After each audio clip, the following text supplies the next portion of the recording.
ውጭ ግንኙነት በሚመለከት በቅርብና በርቀት ስላለው የኢትዮጵያ የወዳጅነትና በጋራ ኮኤግዚስት ለማድረግ የምንከተለው መርህ በሚመለከት የተነሱ ሐሳቦች ትክክሎች ናቸው። ዓለም በጣም ተለዋዋጭ ባህሪ ይዟል። ፕሬዲክት ማድረግ አይቻልም። ስለ ሁሉ ነገር ተገማች ነው። በብዙ ዘርፍ ምን ገምተውና ውጤቱ ይለያያል። ውስብስብ ነው፣ አሻሚ ነው። አሻሚ ውስብስብ ተገማችና ተለዋዋጭ በሆነ አውድ ውስጥ የሚኖረን ፖሊሲ ፕራግማቲክ መሆን ካልቻለ በቋሚነት አንድ መርህ ማስቀመጥ ያስቸግራል።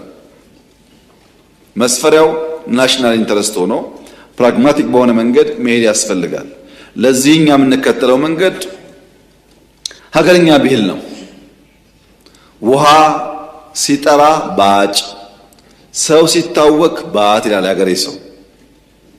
ውሃ ሲደፈርስ አትቅዳ ማለት ነው። ሲጠራ ቅዳ ማለት ነው። ነገር ሲደፈርስ በጥንቃቄ ማየት፣ ሲጠራ ደግሞ የሚያስፈልገውን ነገር መጨለፍ ያስፈልጋል። ቢኮዝ የሚደፈርስባቸው አካባቢዎች አክተርስ አሉ። እነዛ አክተሮች ለምን እንዳደረጉት በወጉ በቅጡ ሳናቅ የሚኖረን ኢንቮልቭመንት ጥንቃቄ የታከለበት መሆን ያስፈልገዋል። የኛ መርህ ምንድነው ያላችሁ እንደሆነ የኢትዮጵያን የውሳኔ ሉዓላዊነት ማስጠበቅ ነው። በእኛ ዲሲሽን ውስጥ በእኛ ናሽናል ኢንተረስት ውሳኔዎች ውስጥ ሌሎች ከፍላጎታችን ፈቀቅ በሚያደርገን ልክ ኢንፍሉዌንስ እንዲያደርጉ አለመፍቀድ፣ ስትራቴጂክ ኦቶኖሚያችንን መጠበቅ ነው። በዚህ ደግሞ እንታወቃለን። በቀላሉ ሸብረክ እንደማንል ይታወቃል። ለዚህ የምንከተለው መንገድ በእኛ ሳይድ 3 መ ብለን አስቀምጠናቸዋል። አንደኛው መቋቋም ነው። ሬዚሊየንት ኢንስቲትዩሽን እና ሀገር መፍጠር። ያን ለማድረግ ክፍተት ሲታይ ክፍተት መሙላት፣ በሶፍትም በሃርድም የሚያስፈልጉ ፓወሮች ክፍተት እያየን መገንባት። ሁለተኛ መጠቀም ነው። ፈተናን ወደ እድል መቀየር። ሶስተኛው መግራት ነው። በሰው አጀንዳ መገራት ሳይሆን የራስ አጀንዳ ፈጥሮ መግራት ነው። እዚህ ቦታ ላይ አላነሳውም ጊዜው ስላልሆነ። ይገርመኛል፣ አጀንዳ ፈጥረን የመግራት አቅማችን ያደገበት ደረጃ አንብሊቨብል ነው። አሁን አልገልጸውም ለጊዜው። ያም ሆኖ ግን መቋቋም፣ መጠቀም፣ መግራት መርህ አድርገናል። በነበረው ግጭት እነዚህ መርሆች አፕላይ አድርገናል። ምግብ ማምረት ክሪቲካል ነው፣ ግጭት ሲፈጠር እንቸገራለን ብለን ነበር። አሁን ባለው ግጭት ማዳበሪያ፣ ነዳጅ ስለሚጠፋ አፍሪካ ትራባለች የሚል መዝሙር ሟርት ትሰሙ ይሆናል። ብዙ የሚነገረው አይ ካነሹሪው ኢትዮጵያ አትራብም፣ ለነሱ ይስሙት፣ እኛ እንራብም፣ ሰርተን ራሳችንን እንመግባለን። ይሄ ቋንቋ እንደማይጥም አውቃለሁ፣ ግን አንራብም። እዛው ተጋጭተው ችግራቸውን ሳይጨርሱ ትራባላችሁ፣ እዛው ኮቪድ ብለው ታልቃላችሁ ሲባል እንዳለ ይሄን ሟርት መቀበል ትክክል አይደለም። ኖ ማለት ያስፈልጋል። ጫና የለውም ወይ? ይኖረዋል። ጥቅምስ አለው። ብዙ አትርፈንበታል፣ ብዙ ተጎድተንበታል። ከሁሉ በላይ 2 ትላልቅ የዓለም ጦርነቶችን በደንብ አናላይዝ ካደረግን በኋላ እንደ ሀገር ሉዓላዊ ክብራችንንና ሀገራዊ ብቃታችንን የሚያናጉ ክፍተቶች ለይተን አቅም ገንብተንበታል። እዛ ያየነውን ጥንቃቄ ተምረንበታል፣ ክፍተት ሞልተንበታል። በዚህ ውጊያ ያገኘነው ትምህርትና የፈጠርነው አቅም በጣም ከፍተኛ ነው። በጣም ከፍተኛ ነው። ብዙ ትምህርቶች አግኝተንበታል። በዚያው ልክ ደግሞ ያስከተለው ጉዳት አለ። ሁለቱም ባላንስ አድርጎ ማየት ያስፈልጋል። ከጠላት አንጻርስ ያለው ስሌት ምንድነው? እኛ ስትራቴጂክ ኦቶኖሚ ለመጠበቅ 3 መን እንዳልነው ሁሉ ጠላት ደግሞ ሳያቅ እሱም 3 መን ይከተላል። በስሁት ስሌት አንደኛው መካድ ነው። መካድ። ኢትዮጵያ ድል በሀብት ያላት አልገዛም የሚል ህዝብ ያላት ሊገዟት 2 3 4 ሞክረው ተሸንፈው የተመለሱባት ሀገር መሆኗን ኢትዮጵያ ማንበርከክ ቀላል አለመሆኑን ቢያቅም ታሪኩን ይክዳል። አንዱ መካድ ነው። ሁለተኛው መርሳት ነው። ይህ ሀገር ስትራቴጂክ ዴፕዝ አለው፣ ሂውማን ዲቪደንድ አለው፣ የወጣት ሀገር ነው። ከከፋ ራሱን ሊከላከል ይችላል። አቀማመጡም ተቋማዊ ልምምዱን ቀላል አይደለም የሚለውን መርሳት ደግሟል። ስለኛ ሲያስታውሱ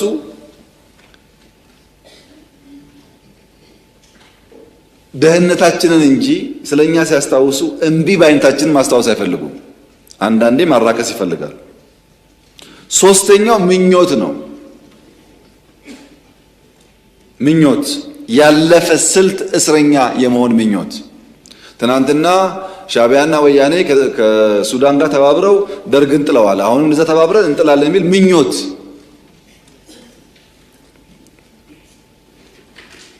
እንኳን ሻዕቢያና ወያኔና ሱዳን ሌላም ቢጨመር በኢትዮጵያ ሉዓላዊነት ቅንጣት ታክል ስጋት የለም። ቅንጣት ታክል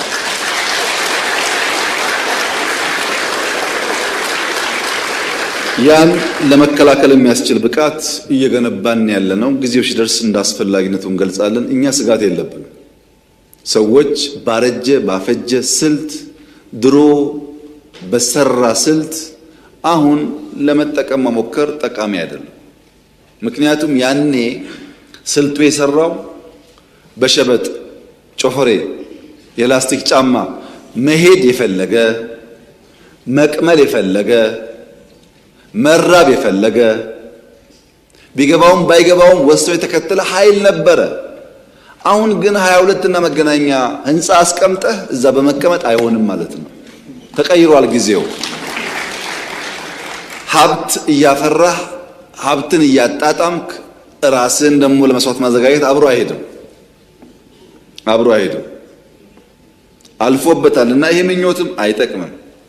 ቅድም ብየዋለሁ፣ አሁን ደግሜ መናገር የምፈልገው የሚያስፈልገን ሰላም ነው፣ የሚያስፈልገን ትብብር ነው፣ የሚያስፈልገን አብረን መስራት ነው። የሚያጓጉ ነገሮች አሉ። ትግራይ ጦርነት እንዲፈጠር ሰፊ ፍላጎት አለ። እምቢ ያልንበት ምክንያት ትርፍ የለውም ብለን አሁንም ለሰላም በራችን ክፍት ነው፣ ለንግግር በራችን ክፍት ነው። መወያየት የምንፈልገው ሰላም ማምጣት የምንፈልገው በእኛ በኩል ትተን ተጎርተን ለትግራይ ሰላም ከመጣ ፍላጎታችን እሱ ነው። ግን አንድ ነገር ማወቅ አለባችሁ።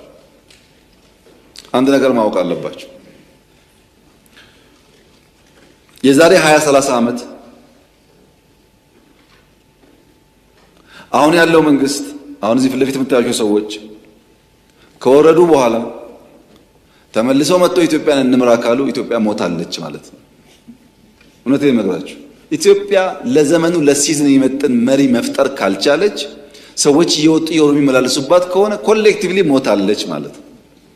ይሄ የሚያኮራ ነገር አይደለም፣ የሚያሳፍር ነገር ነው። 50 ዓመት ፓርቲ መርተህ ፓርቲ የሚተኩ ሰዎች ካልፈጠርክ ሌላ 1000 ቢሰጣ አትፈጥርም ማለት ነው። ቲፒኤልኤፍ 50 ዓመት ፖለቲካል ፓርቲ ሆኖ አንጋፋ ፓርቲ ሆኖ ወጣቱን ትውልድ ማመን ካልቻለ ኪሳራ ነው። በፍጹም አትጠብቁ። ድልና ቲፒኤልኤፍ አራምባና ቆቦ ናቸው። አትጠብቁ። ለምን መሰላችሁ? የሚያሳየው ነገር ኒው ብለድ፣ ኒው ቶት፣ ኒው ዳይሬክሽን የማይቀበል ፎርስ በነበረው ነገር የትም አይደርስም። ያስ ቢሆን እኛ የምንፈልገው ሰላም ነው። ከማንም ቢሆን መነጋገርና ሰላም፣ ልማት ነው የምንፈልገው። ከግጭት አናተርፍም፣ አይጠቅመንም። በተለይ ትግራይ አካባቢ የኛ ትልቁ ምኞት ባህር ዳር የምናየውን፣ ጎንደር የምናየውን፣ ጅማ የምናየውን፣ አርባ ምንጭ የምናየውን የኮሪደር ዴቨሎፕመንት መቀሌ ማየት ነው ምኞታችን እሱ። ከዚህ ውጭ ያለው ጉዳይ አይጠቅመንም፣ አንፈልገውም። የኛ ባንዳዎች የክራብ ሜንታሊቲ ያላቸው፣ ክራብ ተጠላልፎ መውደቅ እንጂ ተያይዞ ማደግ አይችልም። ተጠላልፎ መውደቅ ጠቃሚ አፕሮች አይደለም። በእኛ ሀገር ብልህ ከራሱ ጠቢብ ግን ከሰው ይማራል ይባላል። ጠቢብ መሆን እንኳ ባንችል ከኛው ስህተት ተምረን እማናድግ ከሆነ አስቸጋሪ ነው የሚሆነው። ባለፈው የፈጠርነውን ስህተት መድገም የለብንም። በቃን፣ ግጭት አያስፈልገንም። የኢትዮጵያ መከላከያ ሰራዊት አሁን ያለው አቅም ትናንትና ካለው ጋር አይገናኝም። ግጭት ካለ ኪሳራው ጥፋቱ ብዙ ነው እና እባካችሁን በየትኛውም ቦታ ያላችሁ ሊቀመንበር ካልሆናችሁ ዓለም የለ ይመስላችሁ እናንተን ሊቀመንበር የሚል ማድረግ እንሰጣችኋለን፣ ግን ሰላማችሁን ስጡን። ይሄን መልእክቴ ነው። ሁል ጊዜ እኔ ከሌለው እኔ ካልመራው እኔ ከሌለውበት ሁሉ ኪሳራ የሚል እሳቤ አደገኛ ስለሆነ እሱን ማድረቅ ያስፈልጋል። በሁሉም ወገን ነው፣ በሁሉም ወገን። ትግራይ ብቻ አይደለም፣ ኦሮሚያም ይሰራል። ይሄ እኔ ታግያለሁ፣ እኔ 40 ዓመት ቆይቻለሁ፣ 50 ዓመት ቆይቻለሁ፣ እኔ እያለሁ የሚሉ ሰዎች ኦሮሚያ ውስጥም አሉ። እውነት ነው፣ ታግለዋል፣ አይካድም። ለምሳሌ የኦነግን የትግል ታሪክ ለማራከስ የሚሞክር ኦሮሞ የለም። እኔ ልንገራችሁ፣ ታግሏል። ኦነግ ኦሮሞን አንቅቷል፣ ኦሮሞን አደራጅቷል። ምንም አይናቅም፣ ክብር ይገባዋል። ነገር ግን አሁን ያለው ዘመን አሁን ያለው የሊደርሺፕ አፕሮች ያኔ ከምናውቀው ጋር ይለያል። ለዛ ደግሞ የተዘጋጀ ኃይል ሲኖር እንዲሁ ሰብሰብ ብሎ ማክበር ጥሩ ነው የሚሆነው። መናናቅ ሲጀምር ኒው ጄኔሬሽን ብቻ ለሚናቀው። ለምሳሌ በትግራይ አይታችሁ ከሆነ ታደሰ ወረደ ማለት እድሜውን በሙሉ ወይም ጻድቃን ማለት እድሜውን በሙሉ ትግራይ ታገለ ነው። በትግል ደረጃ ደብረጽዮንና ታደሰ ወይም ጻድቃን እምብዛም አይለያዩም፣ አብረው ነበሩ። አንደኛው ጥሩ ሌላው መጥፎ ሊሆን አይችልም።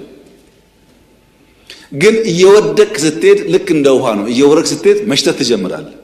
ማራከስ ከጎን ይጀምራል። ኦነግ ጋር ብትሄዱ እንደምታውቁት እኔና ጋሽ ዳውድ ኢብሳ ይለያያል እሳቢያችን። ግን ጋሽ ዳውድ ኢብሳ ጀግና ናቸው። ይሄንን ግን አልክድም። እኔ ላለፉት 40 ዓመታት ኮንሲስተንትሊ ለኦሮሞ ውስጥ ታግለዋል፣ በችግር በመከራ ውስጥ። እኔ ጀግነታቸውን አምናለሁ። አብሮ የታገለው ግን አያምንም። የጋሽ ዳውድ ግሩፕ ጋሽ ሌንጮን ያራክሳል፣ የጋሽ ሌንጮ ግሩፕ ጋሽ ዳውድን ያራክሳል። ሁለቱም ግን ጀግኖች ናቸው። መራከስ አያስፈልግም፣ መማር ነው የሚያስፈልግ። ከድካማቸው ተምረን የበለጠ ሆነን መገኘት እንጂ አንዱን ማራከስ ዋጋ የለውም። ሲሚለርሊ ቲፒኤልኤፍ የትግራይ ህዝብ ያደረገው ተጋድሎ፣ የአማራ ታጋዮች ለአማራ ያደረጉት ተጋድሎ፣ የአፋር፣ የሶማሌ፣ የቤኒሻንጉል፣ የጋምቤላ ክብር ሊሰጠው ይገባል። ነቅተው ለማንቃት ሞክረዋል። ነገር ግን አሁን ዘመኑ ኤአይ ነው፣ ተላልፈናል። ብዙ መራራቆች ስላሉ አንድ ነገር እያሰቡ በአንድ ጊዜ በመስራት አይሆንም። ኦፕሬቲንግ ሲስተሙ በጣም ፈጣን ነው። ይህን አምኖ መቀበል የሚያስፈልግ ይመስለኛል። በእርግጠኝነት የምነግራችሁ ግን አምኖ መቀበል ካልቻሉ መቼም ማሸነፍ አይችሉም። መቼም ቲፒኤልኤፍ ምን ጥንካሬ ያለው በደንብ ትምህርት ተወስዶበታል፣ ጠቃሚ ስለሆነ። ኦነግ ምን ጥንካሬ ያለው ትምህርት ተወስዶበታል። ምን ስንፍናና ድካም አላቸው፣ ትምህርት ተወስዶበታል። እነሱም በተረጋጋ መንፈስ ያንን መማር ያስፈልጋቸዋል። ተከብረው ጥሩ ወላጅ ጥሩ ሽማግሌ የሆኑ መኖር ስለሚቻል ማለት ነው። አሁን በስተርጅና ብዙ አስፈላጊ አይደለም። የኢትዮጵያ ፖለቲካ ከእንግዲህ በኋላ አዛውንቶችን ለምክር እንጂ ለፖሊሲ መንጨት አትፈልግም። እውነቴን ነው፣ ምክር ብቻ ነው። ምክንያቱም ዓለም ተገለባብጣለችና አሁን ያለችውን ዓለም እናንተ ለመገንዘብ በጣም ከባድ ስለሆነ አልፎ አልፎ ምክር ሲያስፈልግ ከሁሉም ሽማግሌዎች መስማት ጥሩ ነው። ማክበር ጥሩ ነው። ሲታመሙ ማሳከም ጥሩ ነው። ከሞቱም በክብር መቅበር ጥሩ ነው። ከዛ አልፎ ግን ፖሊሲ እንዲያመነጩ እኔም አልጠብቅም። ከኔና ከኔ በላይ ያላችሁም እርማችሁን አውጡ። ጊዜው እያለፈ ነው።